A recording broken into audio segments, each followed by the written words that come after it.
సుందరాకాండ తాత్పర్యం 52వ సర్గ. మహాత్ముడైన హనుమంతుని హితోక్తులు విని పట్టరాని కోపంతో అతన్ని సంహరించమని రావణుడు ఆజ్ఞాపించాడు. దురాత్ముడైన రావణుడు దూత ధర్మాన్ని నిర్వర్తింపవచ్చిన హనుమంతునికి మరణదండన విధించడం విభీషణుడికి కరడుగట్టిన అధర్మంగా తోచింది. విభీషణుడంటే రావణాసురుడు తమ్ముడు.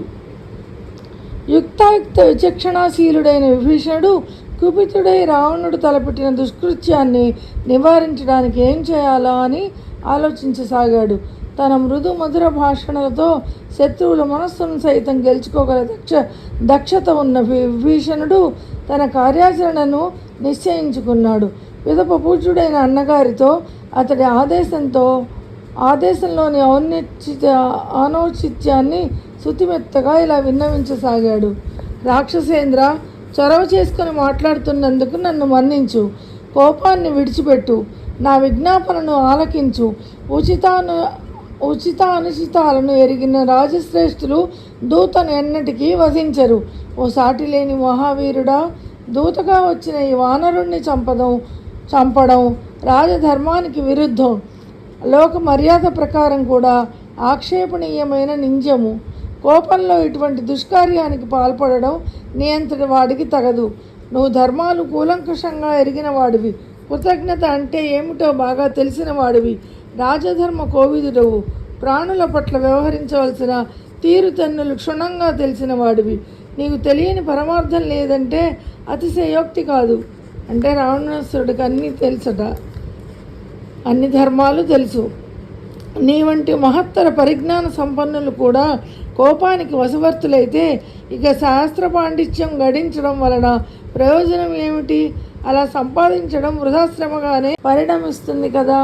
కాబట్టి ఓ శత్రు సంహారక, ప్రతిఘటింప శక్యం కానివాడా, ఓ రాక్షసేంద్ర, కోపాన్ని నిగ్రహించి ప్రసన్నుడవై ఉచిత అనుచితాలను పరిగణించి దూతకు విధింపదగిన శిక్షను మాత్రం విధించు. రాక్షసేంద్రుడైన ఆ రావణుడు తమ్ముడైన విభీషణుని మాటలు విని క్రోధావేశపరుడై ఇలా స్పందించాడు. శత్రు సంహారకుడవైన ఓ విభీషణ, పాపులకు మరణదండన విధించడం అనుచితం ఎంత మాత్రం కాదు. కనుక దుష్కృత్యాలకు ఒడిగట్టిన ఈ వానరుణ్ణి తప్పక వధించాల్సిందే.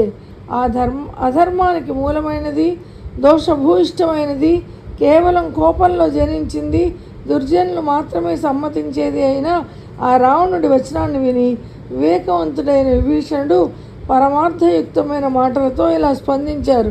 ఓ లంకేశ్వర, దయచేసి శాంతించి ప్రసన్నుడవు. ధర్మార్థాలతో కూడిన నా అభిప్రాయాన్ని ఆలకించు, అంటే విను. ఏ కాలంలో కానీ, ఏ దేశంలో కానీ, ఎటువంటి పరిస్థితుల్లోనైనా దూతలను వధించడం ససేమిరా తగదని మహాత్ములు వచిస్తున్నారు. నిస్సందేహంగా ఈ వానరుడు మనకు శత్రువే. పైగా హద్దుమీరి మనకు చెప్పలేనంత అపకారం చేశాడనడంలోనూ ఎటువంటి సందేహం లేదు.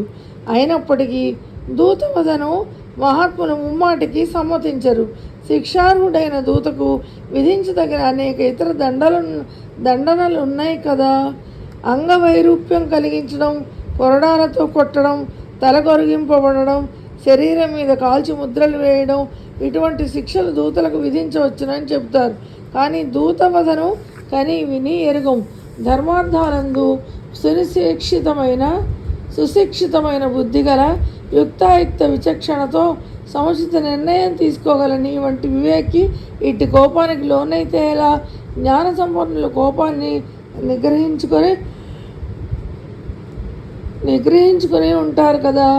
ఓ మహావీర, విమర్శాత్మక ధర్మాధ్యయనంలోనూ లోక వ్యవహార జ్ఞానంలోనూ శాస్త్రార్థాలను ఆకళింపు చేసుకోవడంలోనూ ఇతరుల మనస్సును ఎరిగి వ్యవహరించడంలోనూ నీకు సమానమైన వారు ఎవరూ లేరు. సురాసురుల్లో ఈ విషయాల్లో నీదే ప్రథమ తాంబూలం. ఈ వానరుణ్ణి వధించడం వల్ల మనకు ఒనగూరే ప్రయోజనం ఏమీ లేదు. మరణదండనే విధించాల్సి వస్తే అది ఇతడికి కాదు, ఇతన్ని పంపిన వ్యక్తికి విధించాలి. ఈ వానరుడు సజ్జనుడా దుర్జనుడా అన్న విషయం చర్చనీయాంశం కాదు. ఎవరి ఆదేశాన్ని పాటించి వారు చెప్పమన్న సందేశం చెప్పిపోవడానికి వచ్చిన దూత ఇతడు స్వతంత్రుడు కాదు. కనుక ఇతనికి మరణదండను విధించడం ఎంత మాత్రం సబబు కాదు. అంతేకాక ఓ రాక్షసేంద్ర, ఇతన్ని వధిస్తే గగన మార్గంలో మహాసముద్రాన్ని దాటి ఇక్కడికి రాగలిగే సామర్థ్యం గలవాడు మరొకడెవడు ఉంటాడని నేను అనుకోవడం లేదు. శత్రు నగరాలను అవలీలగా జయించేవాడా, కాబట్టి ఈ వానరుణ్ణి వధించే ప్రయత్నం విడిచిపెట్టు. అందుకు మారుగా నీ శౌర్య ప్రతాపాలను ఇంద్రాది దేవతల మీద ప్రదర్శించడం నీ హోదాకు తగినట్లు ఉంటుంది.